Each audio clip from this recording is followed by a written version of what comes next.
Hey everybody, day 2 of the Soul Compass travel deck.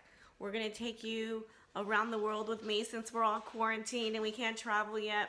Um, and some of us are going a little crazy, so let's take a soul travel today. And let's all collectively think in our minds where we should go. All right.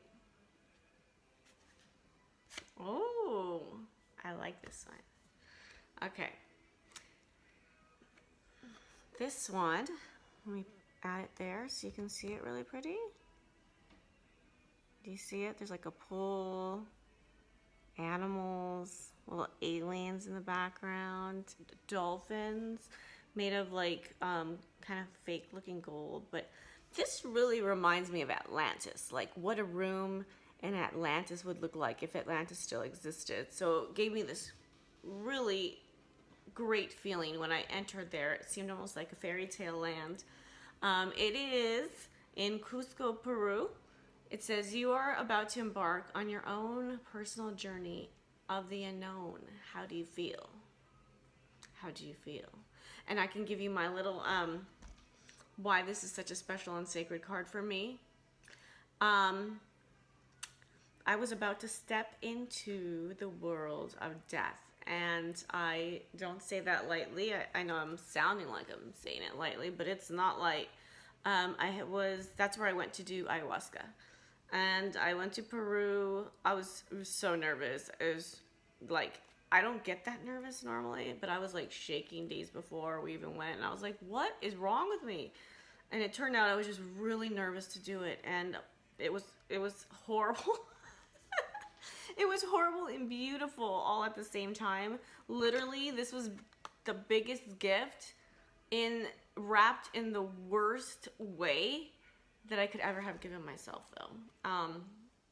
It like ayahuasca, even though you literally feel like you're going through the death cycle. I actually saw, like at first I saw like these vines coming down, purple, bright vines coming down and start merging into my body. And I couldn't tell what my body was or wasn't. And then I saw, well then I was just out, you know, like I was still conscious. I was kind of there. I was starting to breathe really heavy, so I couldn't, because I felt like I was gonna puke, and I guess you're supposed to puke. I only puked once though. And then it just really took me into like that, you know how they talk about the white light at the end of the tunnel? Mine wasn't quite white. It looked kind of grayish. But I didn't want to go. I was very scared to go down because I saw the spinning Shiva, spinning the cycle of the fires and the stars, except it was a cat. It was a black cat, of an animation cat. It wasn't quite Shiva, but it was Shiva, you know?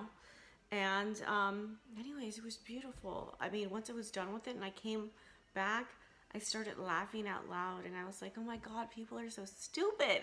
We're so stupid. We're just so worried about us making the wrong choices. Is this right? Is that right? Is this perfect? This isn't perfect. You know, that we miss living. And that's the point. That's the point of doing ayahuasca, is you have to understand death to appreciate your life fully. And in fact, I don't know how to give you that experience without you actually doing it.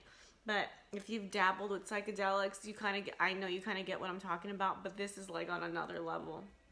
I'm not encouraging drug use, but I did it more for like the shamanistic sort of practice. Down there, it's normal. And I can tell you one thing too, that this isn't just it wasn't fun at all. So don't think it was just do it and have fun. No, it's for a real spiritual growth lesson of learning how to live your life. And also, it took me into the future, and it saw that I needed to get home on my next vacation early. So when I got home, it said you need to cut your next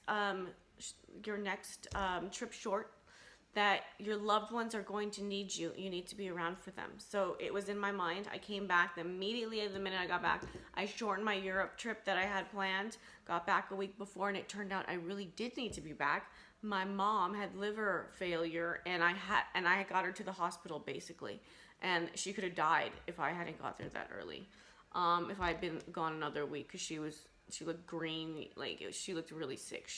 Her liver and kidneys had failed at the time. The kidneys had just got an infection, so but it was double at once. So that's what it was telling me, and so it like peered into my future to tell me this and to help save my mother. And one more thing ended up happening too.